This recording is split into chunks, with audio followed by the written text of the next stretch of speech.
Okay,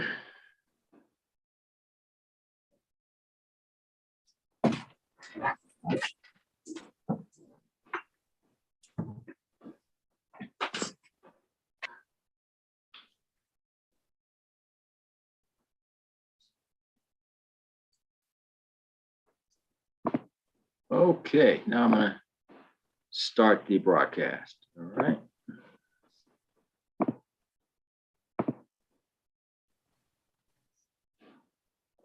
Okay, so welcome everybody. Looks like participants are starting to file in. Thanks so much for spending your Friday night with us. I'm going to give a second just for more people to get in. While we're doing that, tell you a bit about who I am. I'm Kelvin Harris. I'm the Director of Outreach and Engagement for the Cook County Assessor's Office. We've got the assessor himself is with us tonight, Fritz Kagi, and a very, very, very special guest, Sherman Dilla Thomas is joining us tonight. And I'm going to tell you a little bit more about Sherman and why we're just so excited to have him, but also talk to you a bit about our goals for tonight and kind of, why we do this kind of work. These are called racial equity and real estate conversations. It's something that series that we started last year to really highlight and talk about and expose some of the inequities in Chicago and Cook County and look at solutions moving forward. Now, not everybody looks at property taxes as an equity issue, but I call it property tax one of those forgotten planks of the civil rights movement. It really is a civil rights issue. It was central to leaders like A. Philip Randolph and Harold Washington. And in our prep, Dilla reminded us that we're coming up on Harold Washington's 100th birthday. So he may have some things to say about that tonight. But Harold Washington formed the Black Taxpayers Federation when he was a state rep. And he spent a lot of time talking about this issue and organizing around this issue. So, with that tradition, we've had previous speakers like Princeton professor Keeanga Yamada Taylor has been with us talking about her book, Race for Profit, and some exploitative HUD programs of the 60s and 70s. We've had Tanika Johnson with us, the social justice artist and founder of the Folded Map Project. We've had Beryl Satter, author of Family Properties, a book that uncovered the concept of contract buying, a scheme that extracted over $3 billion in Black wealth in the 1960s. So we've had some great speakers, but we're super excited, and I'll drop in the chat links to some of those previous conversations. But super excited to bring with us who we have here tonight, Sherman Dilla Thomas, a fascinating blend of modern historian, cultural warrior, and worker, and public employee. He's a lifelong resident of Chicago's South Side in the Auburn Gresham neighborhood. Big Auburn Gresham bias tonight, which is also where I'm from. So, really, really excited. We were talking to a lot of the same people. So I might be going back there tonight to Italian Fiesta, Dilla, over there on Halsted. But Dilla attended Calumet High School. He went on to study English and African-American studies at Eastern Illinois University, where he was initiated into the Omega Psi Phi Fraternity Incorporated. He's currently an employee of ComEd of over a decade. He became famous for bringing Chicago history to life through his addictive TikTok videos on social media. He's produced more than 200 videos with 4 million views combined, gotten the attention of the Today Show, Kelly Clarkson Show, WCIU, and it seems like every time I turn on any device I have, I'm seeing Dilla. So he's also coming up with a program on Netflix. So super excited about that. And then he's also giving tours through his company Mahogany Tours. His social media account, _Dilla, was recently named Best in Chicago by Chicago Reader. Dilla's philosophy is everything dope about America comes from Chicago, the greatest city on earth. I cannot disagree one bit with him on that one. To me, Dilla, that was his bio. So for me, he's one of those people that reminds me of Studs Terkel, Tim Black, people that are just in a long-standing tradition of oral historians, but really bringing it to the modern era. Anybody who knows me knows that I'm a fan of old school hip hop. He also reminds me of this song from Biz Markie in the 80s called The Vapors. The song's about how, people were underappreciated and, nobody cared about them. But all of a sudden something happened and they caught the vapors. They caught on to it. I feel like that's what Dilla's doing for Chicago. For so long, people have had a lot of bad things to say about Chicago, underappreciated Chicago's neighborhood, Chicago's people. But with the work that he's doing on social media and really just the city all over, people are catching the vapors about Chicago. So I'm super excited about that. Tonight, as far as format, there's going to be, no charts, there's no PowerPoint tonight. This is just kind of a real talk kind of conversation. We are going to do Q&A. So if anybody has questions, please put them in the Q&A. Already see some great activity going on in the chat. Feel free to share stuff in the chat, but if you've got questions for Dilla or anybody on the panel today, go ahead and drop those in the Q&A. Dilla, if you have any opening remarks you want to kick us off with, or anything on your mind? Nothing much, just really very honored and very happy to be here this evening. I know it's a little unusual to be excited to just have these type of conversations on a Friday night, right? When I was 20, this might not have been my ideal Friday night, but I'm glad that I've evolved into a type of person that recognizes the value in these type of conversations. Because beyond these conversations, when actions start to happen, it makes everyone else's Friday night better too, whether they know it or not, by having open conversations about equity, thinking of ways to raise communities and better use our tax dollars a little better, does make people's Friday night better, whether they know it or not. So again, I'm just happy to be here. Yep. How about you, Fritz? Well, hey, when I was in high school, I couldn't get many dates on Friday night. So my friends and I, we drove around Chicago's neighborhoods to explore and just look at, different food and stores. And it's the love of doing stuff like that, which is kind of why I do this job. So I love the built environment of our city. I love that I have a job that involves encompassing all these different neighborhoods and in so many different levels, not only the built environment with homes and stores and how they all fit together in the fabric of the larger city, but also the people in them, the stories that they have. And that's one of the things I love about the job. And then you need to love that, because there's a lot of work that goes into fixing some of the problems, which we can talk about tonight too. But before we were preparing for this event, we all talked about how we want to talk about what we love about the city, what makes it special, what makes it distinguished. It kind of gets kind of boring when people just want to knee-jerk, write the city off, write whole parts of the city off, and they miss all this wonderful history and tradition that is centuries old, that has all these different generations and stories. And that's why I'm psyched to do this event. That's why I'm psyched everyone's out there tonight on a Friday night. Get a drink and a sandwich, join us, geek out a little bit, and talk about some cool stuff. Well, absolutely. So, let's go right into it. Like I said earlier, you watch Dilla and a lot of his work, doesn't necessarily have to do with the things that, most people want to geek out about Chicago about, which is like, Al Capone and, gangsterism and, GDs and, all the things that, have been, given Chicago that pale of being, Chirac, or this murderous kind of city that, really impacts neighborhoods and impacts values and really has contributed to a lot of people leaving the city, right? And, looking at Chicago as a place that is undesirable. We talked in the prep too. What is it about the work and the positive aspect and spotlight that Sherman Dilla is putting on Chicago that can translate to investment in community? How can we take the tours that you're doing, Dilla, showing people kind of, the highlights about Chicago, what's good about Chicago?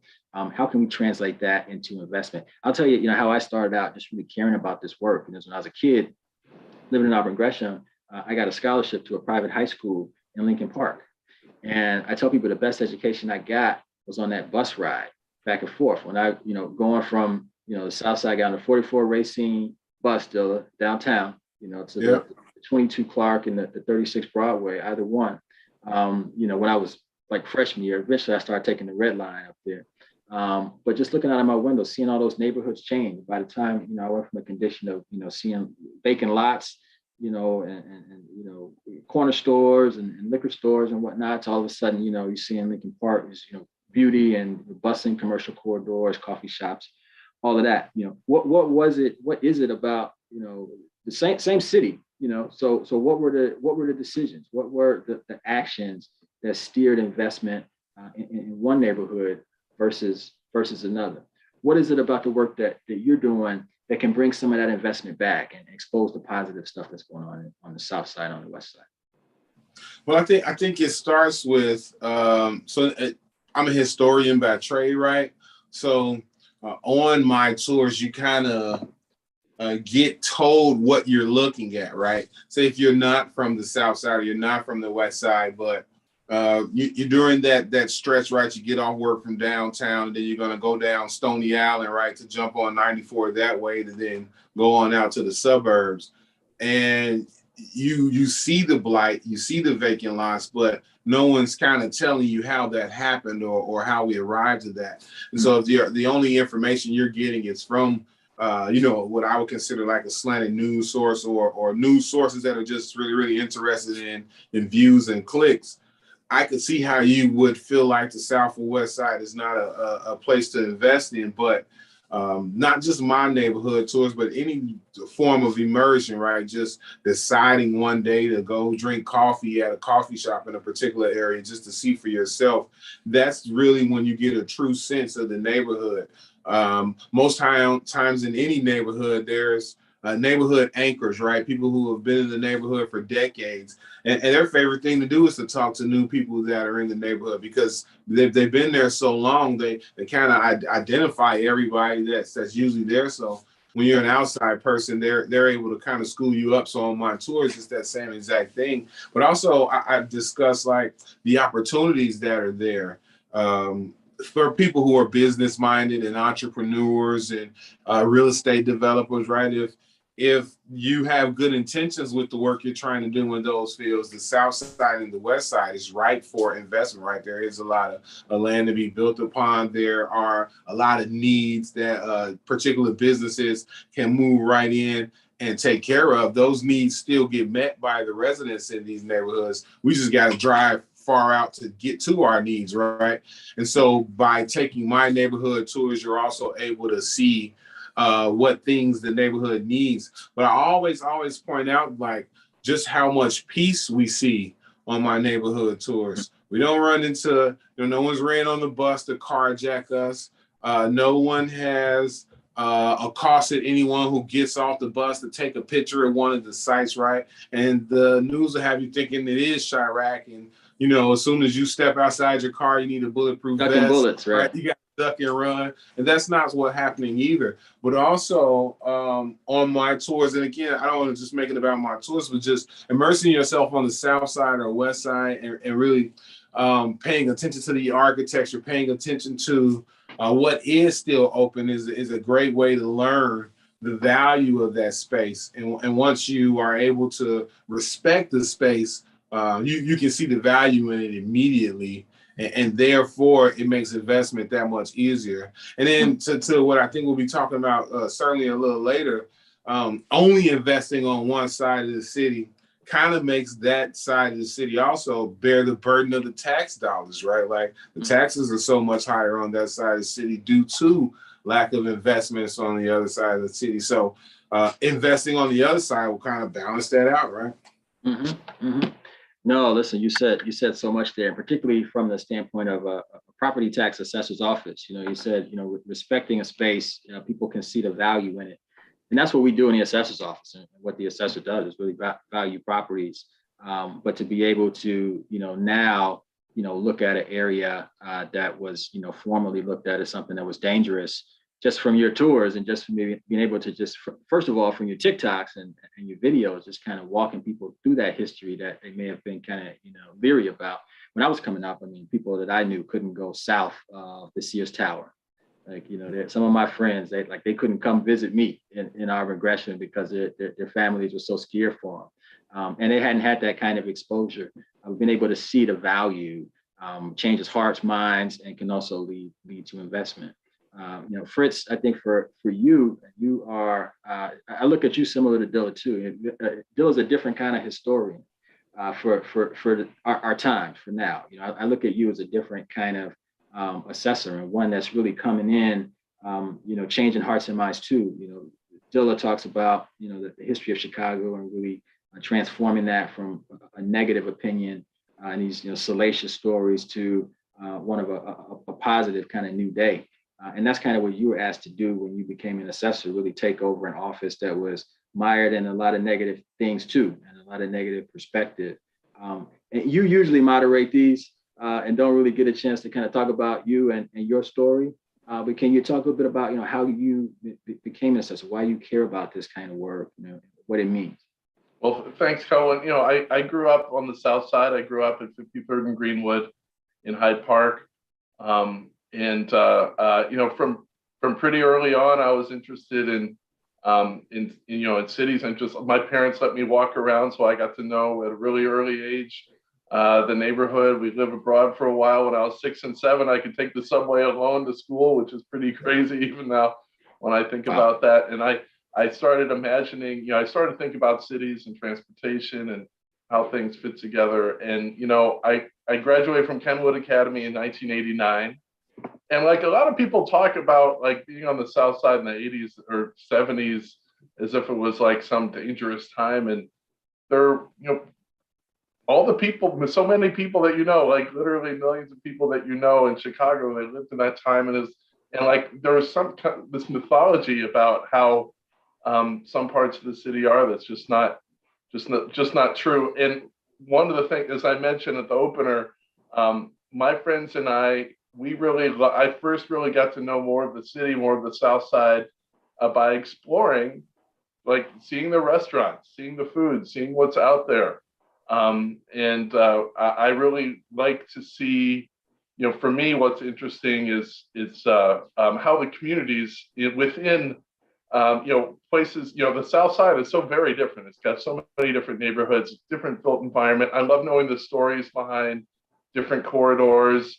And that's one of the things that I love. And, I got really interested in this job from stories from my friends at Kenwood. So a lot of people had bought homes, in the late 90s, early 2000s, just when the housing market was booming. But then people really got hit hard by the housing crisis and the financial crisis of 2008, 2009 really impacted a lot of communities. And I started learning about, hey, how could assessed values fall, but people's taxes still go up? What could drive that? And then I started learning about our property tax system and how it is zero sum. So what does that mean? It means that how much tax you pay is literally determined by how other people are assessed.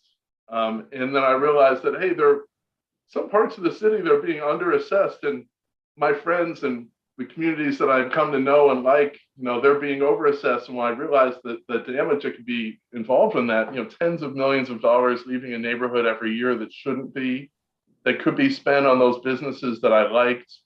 If taxes were too high, people would be forced out of those communities. Like, at Kenwood, one of the things that was really nice is I got to play baseball games, all throughout the South Side, including Calumet, other high schools. And, a lot of those high schools closed.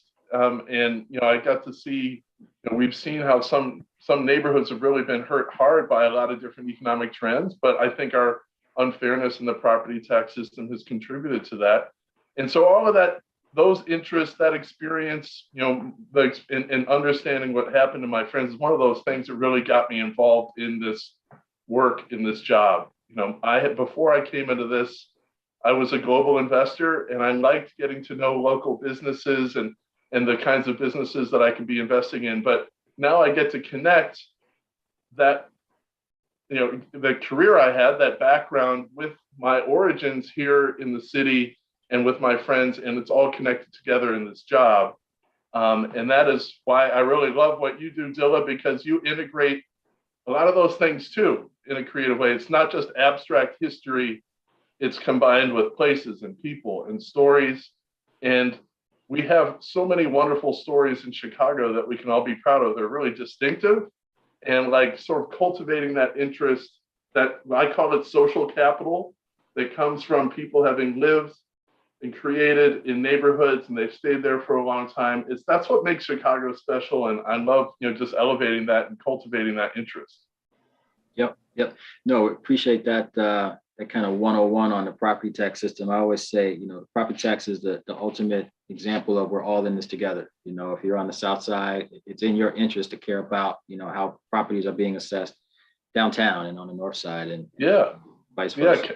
Yeah, Kelvin. I mean, if we did a study and showed that the buildings in downtown Chicago, they've been so undervalued that the average homeowner in Chicago might have been footing like more than $1,000 per year, more than they should have been. And if you roll that up across whole neighborhoods, that's an enormous amount of money each year, and affects people's wealth too. So this is serious. Yeah, absolutely. So, Dilla, we had a professor from UVA who's probably done the best research on the history of the property tax equity, Andrew Carl. And he looks at, like, during the 60s and 70s, Cook County, you had assessors that were, kind of tied to the Chicago way, that were giving these tax breaks to companies like, U.S. Steel, big shopping mall developers that were popping up. Even the suburbs, one of the ways that, people were lured out to the suburbs were tax breaks and tax advantages. We were talking in the prep yesterday, and I definitely want to give you an opportunity to tell one of your stories about O-Block and the history of O-Block, and how that story came to be, and what it might mean and how it's relevant to property taxes. Yeah, absolutely. I like how you say property taxes is a great example of all of us being in it together. And O-Block, but also kind of like the displacement of people when we construct expressways and other kind of big urban development sort of things. But as it relates to O-Block, right, or Parkway Gardens, as it's called here in Chicago, it's probably one of the most notorious neighborhoods in the city at this particular point, right, because of not only the violence that occurred there, but also the notoriety of the rappers that are from that neighborhood. And what a lot of people know is that before it was Parkway Gardens, it was White City Amusement Park that prohibited African Americans from being there. Once that closed, a gentleman that was in charge of the Black Waiters Union started to figure out that his members needed a place to live. African Americans were coming back from World War II, and they were joining unions because not George Pullman, A. Philip Randolph had kind of kicked that door open for blacks to get in unions, and they wanted a place to stay. And Parkway Gardens started its life off as kind of like a cooperative, right, of what we think of as condo buildings today. And so just thinking about that neighborhood, right, and that tax balance, if it's a 50-story high-rise downtown now, right, everybody there kind of pays taxes per unit. And then those tax dollars go to school and go to infrastructure and go to other things that kind of keep those neighborhoods lifted. And as it relates to O-Block or Parkway Gardens, as the number of people who were buying it into the cooperative went down, instead of the state or the county or the city offering that same type of assistance that it offers places like U.S. Steel or Walgreens or Caterpillar, it didn't offer them anything. It just let them kind of lose their property. So then it became very high in Section 8. CHA ran it for a little while, and then eventually a company out of New York bought it. But now it's just one company, right, that owns this big, large tract of land that formerly had a bunch of individual taxpayers. So now this one person is able to negotiate a deal based off of just this one company encompassing this large land mass. And of course, they're looking out for themselves, right? They want the best deal possible. They're not thinking about that money. Homeowners understand that their tax dollars come back to them in the neighborhood and in the services that the city provides. And then also in one of the main reasons a lot of us buy a house is the school districts that your schools, your kids are going to be in. And so that's just one glaring example of how that inequity in tax resources, right? They didn't go to the residents of Parkway Gardens and again assist them with that same kind of tax help to purchase more of the property right, to fully co-opt the whole entire thing, to convert them all to condos. But anytime, so-called job creators need that right, they get that unfair tax benefit only to end up closing and taking the jobs away anyway for the better deal that comes later, right? Because they were always chasing the better deal. And that's just one example of one place. The expressways, there are these things called Sanborn maps. I think everyone should kind of take a look at. They give you an overhead view of each block, right? And I can't go on, we'll be here forever. I go on the history on why they were created. But looking at them, you see each city lot, and it's able, if I'm the assessor's office, right, you're looking at those lots, it's taxes, right? Each one pays this certain amount of taxes, residential or property taxes in this area.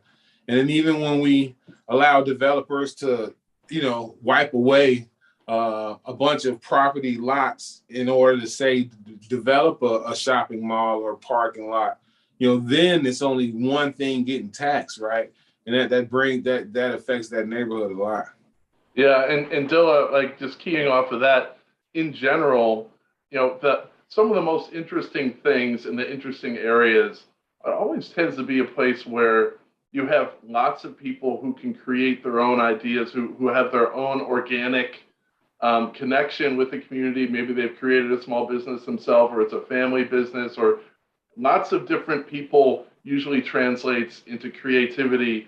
Where things start to go wrong, I think, where we can see a lot of damage in the city, in the county, in our history, and we can see it in other places too, is when you have one giant organization making some kind of plan that usually results in a lot of damage that people don't understand or realize or appreciate, and that can be, forever, right? Like when we think about the Black Metropolis that St. Clair Drake wrote about in Bronzeville, and then we see the impact that came from, hey, we're going to replace all these Black businesses that organically evolved over decades, and we're going to replace it with, a government planned Right. this or that, and it doesn't have to be the government. It can be like a big developer with some plan.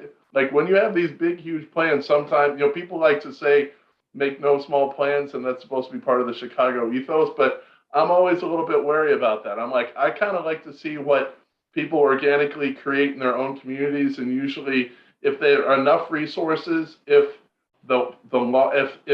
economic resources are not stacked against them, if the rules are not stacked against them, there's usually something great that's there. But like, we can't just stand aside and expect it all to happen naturally. Like, we have to have, as you were talking about, Kelwin and Dilla, we do need to have an environment that's fair. So there's a fair allocation of resources. Kelwin, I know you live in the 9th Ward, and we recently had a conversation with Tony Beal, who's the alderman there, and they just had their first sit-down restaurant open in that ward for a couple decades, which shocked me. I couldn't believe that. But I started to realize, hey, you know what? If we have tens of millions of dollars leaving that neighborhood that shouldn't have because they were overpaying their share of the burden, you can start to understand how that's less dollars that are available to be spent on a local business.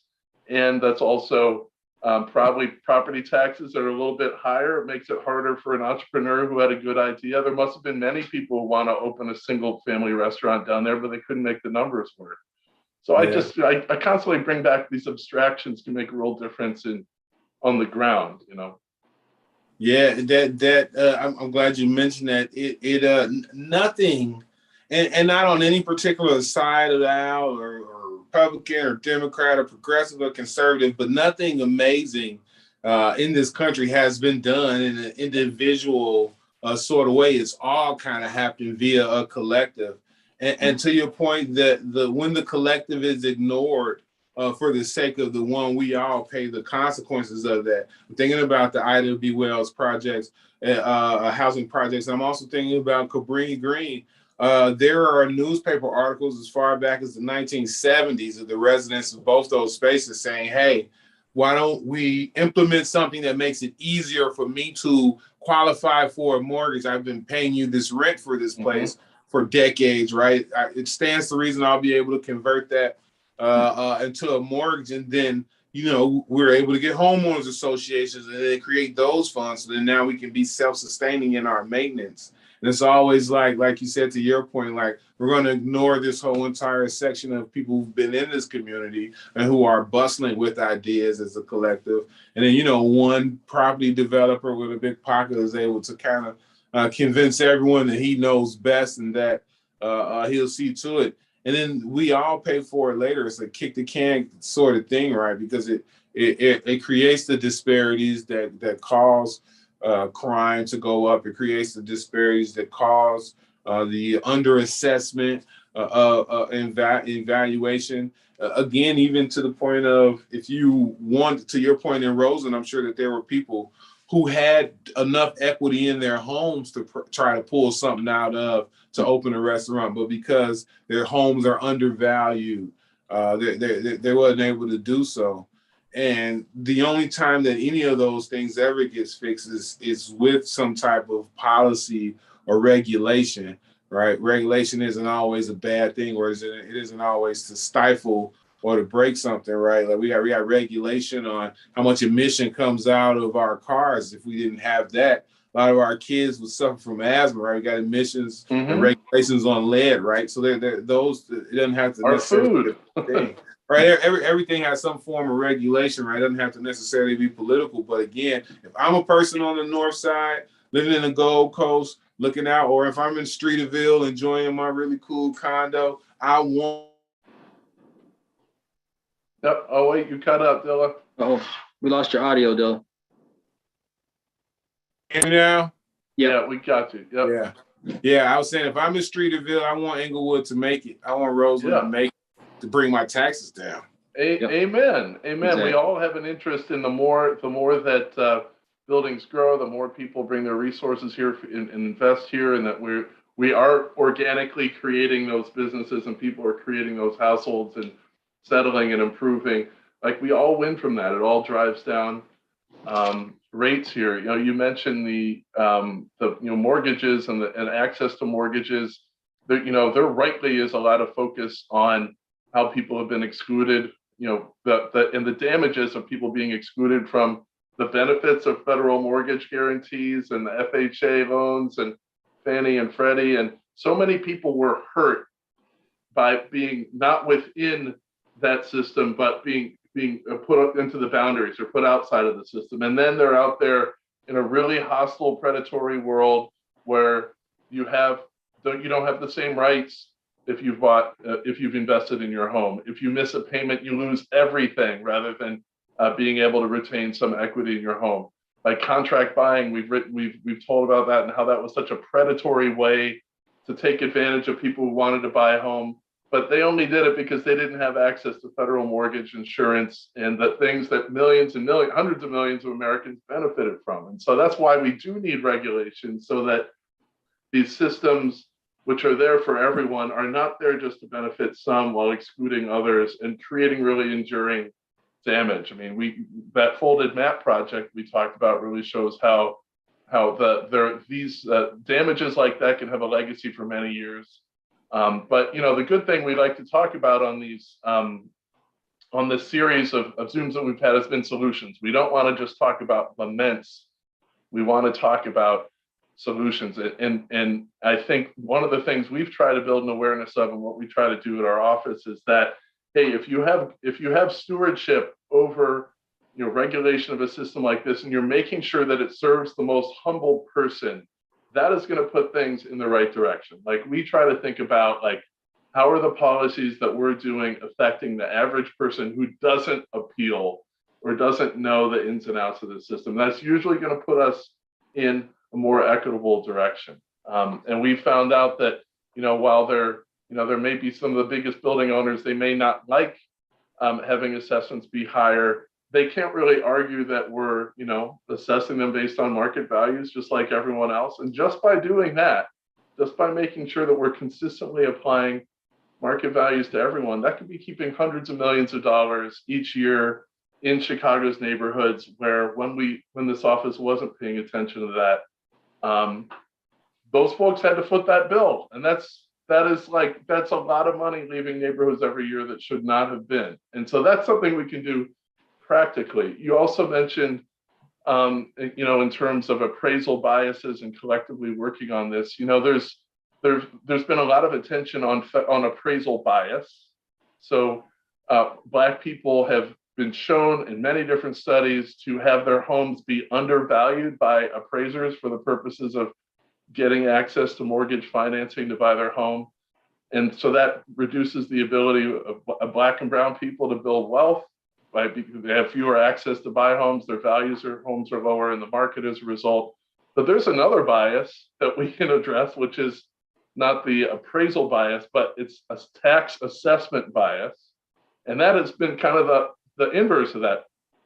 People with homes on the lower end of the spectrum, on the more moderate end of the spectrum, tended to be overassessed in a lot of studies. And that's typically because, you could say for many reasons, but one of them is that assessors like us have not had access to basic information about condition and quality, which the federal government already has. So we're working with our top 15 peers in America to get access to that federal mortgage data, appraisal data that they already have, and we can use it to reduce assessed values to be, so that we're not biased in the same way.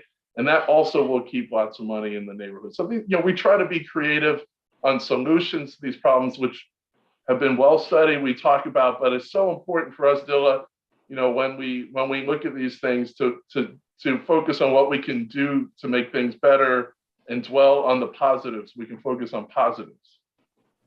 That's also the Chicago way.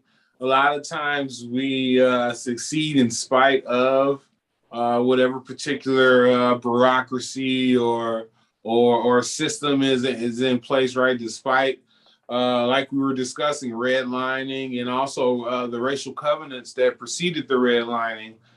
Neighborhoods, Black neighborhoods were still able to thrive, right? And I would say that speaks to the people spirit. I think it's in that same people spirit now that we can kind of galvanize and move things forward. I think I appreciate this office even taking their messages to online platforms, right? I think that's a solution that people may have historically not understood the assessor's office, or saying, hey, maybe my house is evaluated too high, or more to the point of building up the neighborhood. Hey, these businesses are being evaluated too low, right? Maybe folks that didn't understand that that's happening downtown and in other places, and that it affects them in their neighborhoods. Putting that information out and meeting the people where they are is pivotal. I know we say the youth is our future, and they may not necessarily understand or be homeowners at this particular point, or property owners at this point, but having this information in front of them is going to better prepare them for when they do take that next step. So I commend you, and I think moving online is a solution. And I think back to short 10 years ago, people had options, right? You could fill out the paperwork here or do it online. You could, and now it's all online, right? You don't have you could be 89 years old. You better figure out how to fill out that form online, because it's no paperwork. But our offices were late to do that, right? Every other business did. But the assessor's office previously and other offices were not engaging folks in that manner, and I think doing so is a solution. And I think another solution is just being willing to look at the past and say that these things happen, or this happened, or this occurred. That's certainly a solution, because you can't repair what you're not aware of. 100%, Dilla, and part of it is like, you mentioned technology. When we share more information, we think that's good in several different ways. First of all, it makes us more accountable. Second of all, it gives people more ability to create things and make decisions, maybe use things in ways that were unexpected. We're big believers in transparency, and one of the things that we try to make sure that transparency can endure into the future is that, like, people start using our data, using the information. Like, we want to put out enough information so people can do research on 43rd Street. Yeah. And it's making it accessible. I didn't mean to cut you off, but making it accessible to people, like you were saying, Dilla. For a long time, I said offices like that State Farm commercial where you got Aaron Rodgers thinking he was getting a special rate, the Aaron Rodgers rate. You've had so many developers and people that knew how to work our system thinking that they got a special rate, and they did in the past. But now everybody gets the Aaron Rodgers rate. Everybody knows can go online and can apply for their exemptions. Yeah, and we've been watching for unintended consequences of policies that we've had that have damaged. Like we used to have a policy on vacancies that basically ended up incentivizing vacancy. Like if someone had a property that was vacant, they could get their assessment reduced by up to 90%. And in some places, that led to corridors that should have been healthier getting vacancies and hurting the businesses that in good faith were open because they weren't getting the foot traffic they deserved. And they probably had to bear more of a share of the burden because there are these other folks who were underpaying being underassessed because they were claiming vacancy. The city wasn't collecting enough in sales taxes, so I had to lean more on property taxes, and there wasn't enough the local employment and vitality that people deserve. I love to walk on a corridor that has lots of different stores that are open. And so what we've done is we've changed that policy so that we give credit to every single commercial property, whether it's open or shut, for what the neighborhood vacancy rate is. And then if people are claiming additional vacancy, they only get partial temporary credit for that. And then that vacancy benefit will expire, and you should probably be opening up your business. And if you don't want it, maybe someone else should own it instead, and you can sell it to them. And so that's one of the ways that we've tried to eliminate an unintended consequence of a policy that really hurts streets like 71st Street and others, all across Chicago. Very good to know. I'm going to go ahead and take a few questions with the remaining time that we have. Let's see, Jim Myers. Hey, I'm on the corporate side of real estate and hear all the time, capital is unlimited. The economy outlook is positive. That's not the story in our Black and brown communities. How can we get capital to our communities that have talent, strength, and potential, but not the resources? So kind of back to the question about investment. Oh man, I gotta learn to stop talking so much, right? But everybody sort of likes me in the city until I fix myself to say, I want to get my own tour bus and scale my tour business. I think I understand the city. I would like to get an investor. It's like, we can talk history with you, but we can't talk about putting money in Auburn Gresham for this tour business thing. You got to do all that on your own, Sherm. You're going to have to keep working with ComEd and do tours and social media. So I can only imagine what folks who got an idea to rehab and redevelop a 20-unit building, right? But they don't have a conglomerate hedge fund or something behind them. When we got to change the perception, right, of what people who are able to be successful business people are, right? Sometimes just having that negative perception of folks who don't look like us stops you from being willing to. So we got to move past that one. But then the second thing is that we got to lift up the ones that have work, right? We got to, as opposed to pointing out the businesses that have opened and closed, we need to very much celebrate the businesses. We call it downtown Chatham, right? The 75th Street corridor is amazing and is doing wonderful things. And new businesses have opened up over the course of the last 2 decades. And I don't think it's been an abandoned building or store between State Street and probably past King, right? All the way to maybe Cottage on 75th Street in 20 years, right? We never even talk about that corridor, though. I've never seen that on any kind of commercial. I just landed from Midway not too long ago, and they had the Chicago magazine that kind of tells you what neighborhoods to visit if you're a tourist. And 75th Street wasn't on there, right? Oftentimes they don't even. You weren't surprised, though. You weren't surprised, though, Dilla, to not see 75th. I was hurt, though. You were hurt, right? I was hurt. we got to fix that to pour the capital in. Yep. But no, that's what we're saying about the work that you're doing. I mean, really drawing attention to get to the place where there's no longer that stigma and that fear. I heard Theaster Gates once watching a panel of his, and same question was posed to him. And sort of, what are the successes, or why are you seeing certain success with kind of the work that he's doing with Stony Island Bank and other things. And he said it starts with love. It starts with love. It starts. What if you put love before capital? The capital will come. It's taking that step to drive down 75th Street, to go to these neighborhoods, to go to these places that you heard about. People in the chat are putting some great restaurants, Limbs and Soul Vegetarian. I think you're thinking about, Lisa.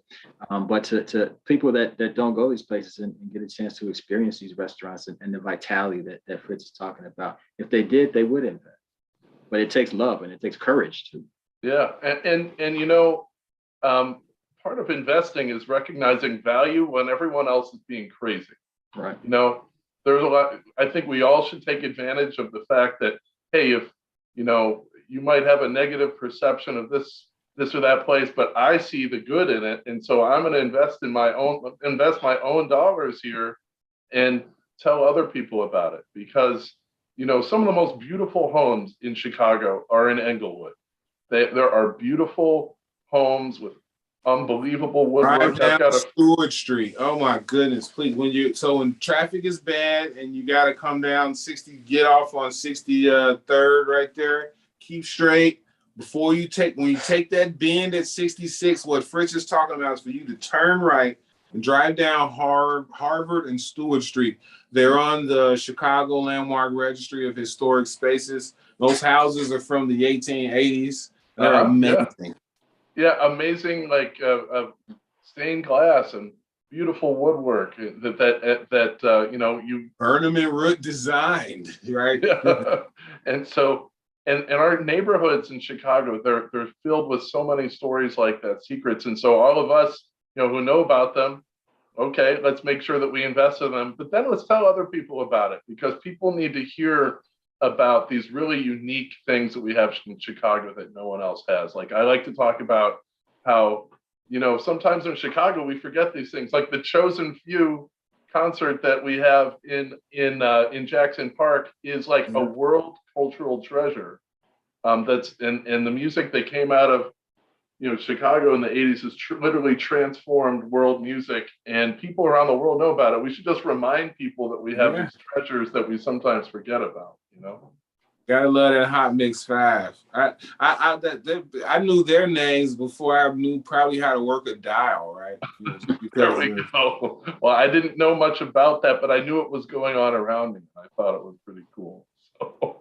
Yeah, how do we own our cultural treasures? I've heard you, Sherman, talk about the blues too. I mean, you go to New Orleans. I mean, you can't go anywhere without experiencing jazz and just kind of getting that vibe. New York's the same way with hip hop. Just owning our cultural treasures as well. Yeah. I've heard you talk about that. Yeah, we got to be our better cheerleaders for each other and for our city. That's for sure. We don't highlight the things that we've given the world often enough, right? And again, sometimes you gotta toot your own horn. We're very important to the culture and fabric of this country. Our inception and when we become a city is a very pivotal time during that industrial revolution, right? That train revolution, and Chicago proves to be a breeding ground for just marvelous success. The reversal of the Chicago River is considered the most magnificent engineering feat of the 20th century by all engineers, not the Chicago ones. Like everyone that has anything to do with civil engineering has like that. They don't even talk about it. They started number 2 because the number 1, and we did that in 1900, right? Like we were finished with it in 1902, and for 98 years, nothing was engineered better and more clever than the reversal of the Chicago River, right? And that's just one of the innovations we give the world. We'll say we don't discuss the thought behind our innovations neither, and I really think we should change that. Yeah, and I think a lot of things that all of us that we can do is, first of all, invest in our own communities. Second of all, in shop and give our business to other local businesses that have unique character, that are owned by local people. You know, I like fast food and franchise as much as the average person, but you know what?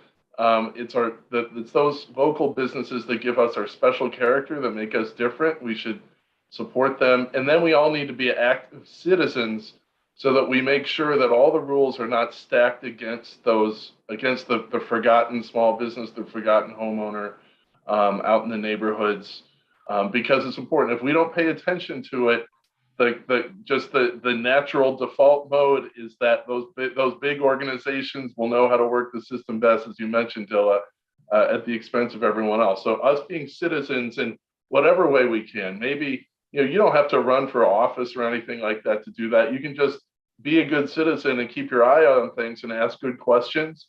You can be involved in your church, your local chamber of commerce, any kind of local organization. You give tours like you do. You know, and by staying in one place, if you've been in a place for a long time, welcome people who are new, to bring them in. You know, we talked about social capital before, Dilla. You know, I'm a big believer that, you know, people who've been in the neighborhoods for a long time, they have a lot to offer and to teach us, and to get to know. And we want to make sure that people can stay in the community so they can build that capital and pass it on to others. Yeah, absolutely. Let's try to squeeze in. Go ahead, Dylan. No, I was just agreeing, saying we're all the better off for it when that happens. Yep. Okay. We're gonna have to give Dilla his Friday night back, but let's try to squeeze in a couple questions here, okay, before we wrap. Dale, it's an interesting question. Does a property assessor take into account kind of things that we're talking about? You know, not just the property itself, but the community, the assets of the community. Does a property assessor take into account the inherent intangible value associated with a parcel of real estate when determining that value and appraisal of both residential and commercial? How do you look at not just the parcel, but the neighborhood? Well, the important thing for us to do is to recognize the differences, because oftentimes offices like ours get in trouble when we don't go the extra mile to get good information about the differences between places. And so, like, for example, if I were to use an average dollar per square foot to assess commercial property on 43rd Street, 53rd Street, 63rd Street, and 71st Street and Stony Island, all of those streets are really different, even though they're close to each other. And if I use an average, it would end up conferring probably undervaluation on the really well-developed and expensive properties on 53rd Street in Hyde Park, where I grew up. And I might end up over-assessing up-and-coming street like 43rd Street in Bronzeville, or an up-and-coming street like 63rd Street in Woodlawn, which is changing in its character. So we need to be able to see the differences in vacancy rates and use so that everyone's treated fairly. Generally, you know, when we're using averages that aren't seeing enough of the differences, it kind of tends to reward the wealthiest and the ones that are the best off, and hurting folks who you know, who are struggling and or turning around in use case. So that's kind of how I see us being able to see the differences. So we try really hard to get good data to see the differences in those places, and then to listen. You know, we're trying to assess almost 2 million properties and estimate their values. We're going to make mistakes sometimes. We're not going to have all the information to do it right. So we want to be able to make sure that we listen, we walk humbly, we're ready to take new information when it's given to us, to realize we made a mistake, and to make sure that we have enough time and resources to listen and adjust. So that's how I think that local difference really plays into our work. And then at the same time, we want to make sure that the biggest buildings are valued in line to the market, that they're not getting some advantage or edge, because that ends up hurting everyone else, those smaller, more fragile businesses. I'm going to read one comment, and we're going to take one final question. I promise I'm going to put some contact information into the chat so that we can continue this conversation and keep it going. You can contact us. Let's see, Anthony Travis, the tax doctor. Hey, brother Travis, he says we need to reform this system We have 7,000 units of government. It costs us $30 billion, 856 school districts. He's got some facts for us that cost 18 billion, 102 counties. We only need 50. We need to get schools off the property tax system. Also, we need one statewide budget. So appreciate that. Certainly, connected to this kind of work and some ideas for a solution. You like that about everything, man. I don't, maybe I'm just a group cooperation sort of guy. And I don't mean to be offensive to anyone, right? But one day I worked at what's station? Maybe Crawford Station I was working out of. Then I decided to drive home, right? If I got time, I don't jump on expressways. So I was taking Ashland from, 43rd or 37th or whatever, all the way down. And I was counting the churches. And I was just like, man, why didn't like 5 of them just become one, right? Mm-hmm. And I mean that about so many different things. It's a very good comment. We do got too many units of government. We do got a lot of school districts, right? Especially I'm thinking about the south end of Cook County. There's a lot of school districts, a whole school district for one school. It's like that's very observant and it's hurting us. That's for sure. Yeah, well, Sherman, Dilla, and then the tax doctor. I think we both know that we have double the amounts of units of government than the next state in the United States. And it's there for a really quirky reason. Back in the 1800s, our state went bankrupt because they were building those canals that you mentioned, Dilla. And the people's solution in the state was, okay, we're going to limit the amount of debt that any unit of government can hold. But then Chicagoans and Illinoisans being endlessly created, they said, okay, if you're going to limit, the amount of debt on one unit of government to this, we're just going to create a whole new unit of government for this schoolhouse and for this firehouse. And that's how we literally got all these units of government. But Travis, you make a good point.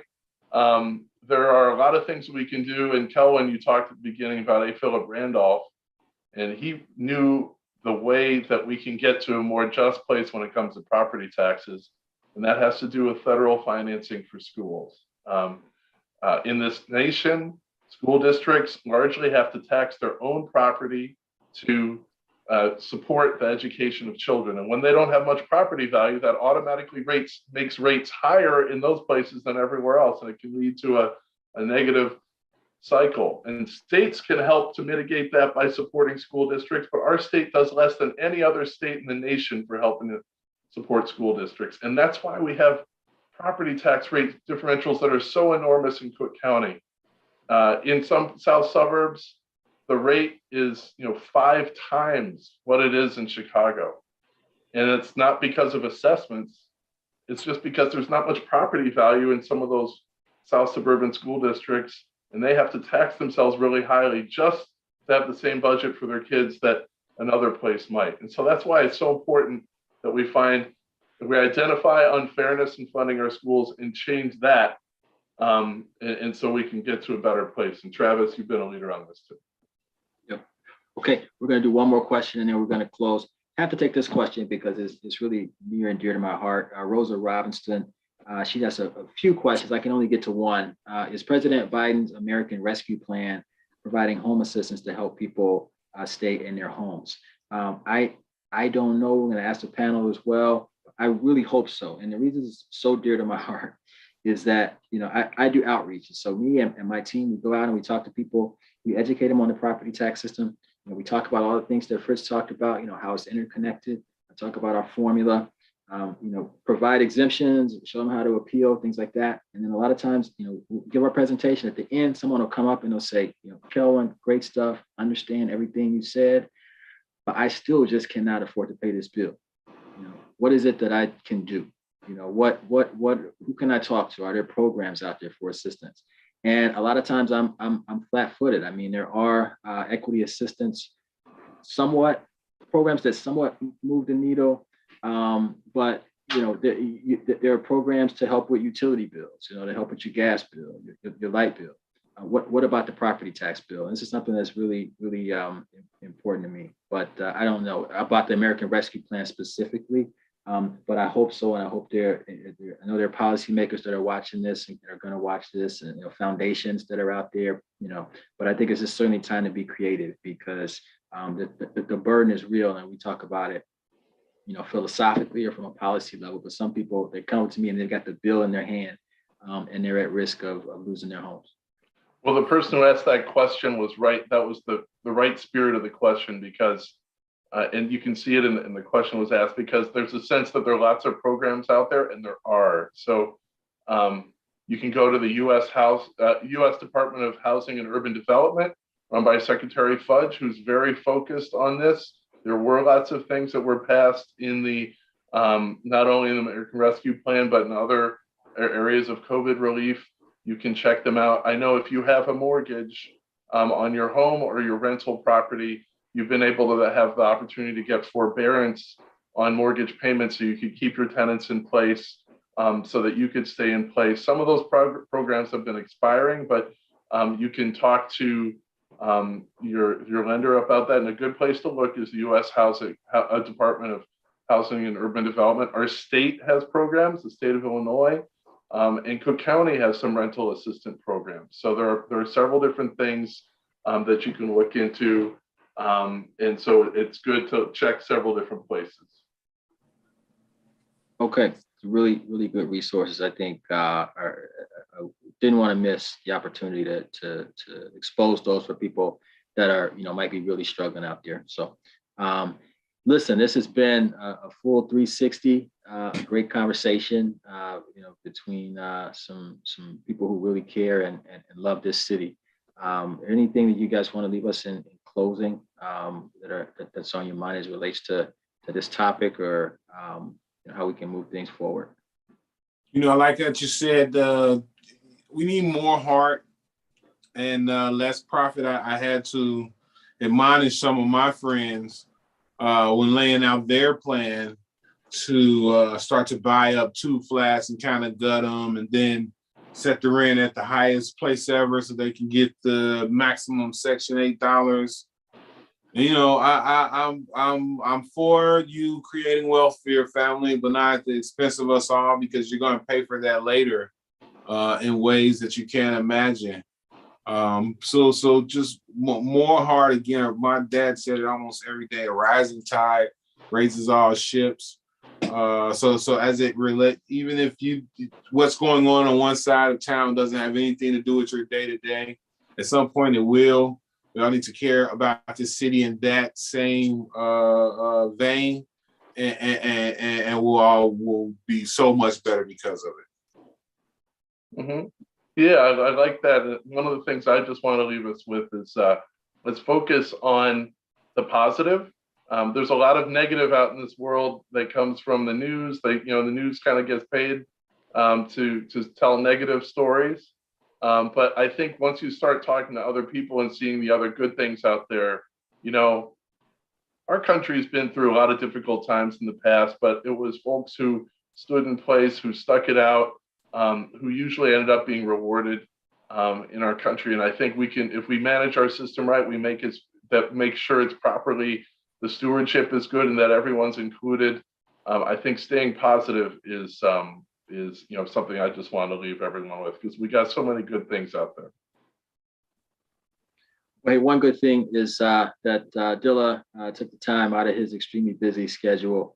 Nobody in Chicago is busier than you, so we just want to thank you, man, from the bottom of our heart. Just taking the time to care about these kinds of issues, and to again, not just a Friday night, but this is nothing for you. Like I said, you're at it every single day, championing Chicago. Blowing the bullhorn, telling people that this is the dopest city, and it's dope because of people like you, man. So I appreciate you and your support of this work. Thank you, Dilla. Thank you. All right. Hey, and thanks everybody for tuning in. This will be available on our website. You can also contact us on our website as well, cookcountyassessor.com, with additional questions as well. So stay tuned for continued racial equity and real estate conversations, and enjoy your night. All right. Thanks, everybody. See ya. Peace.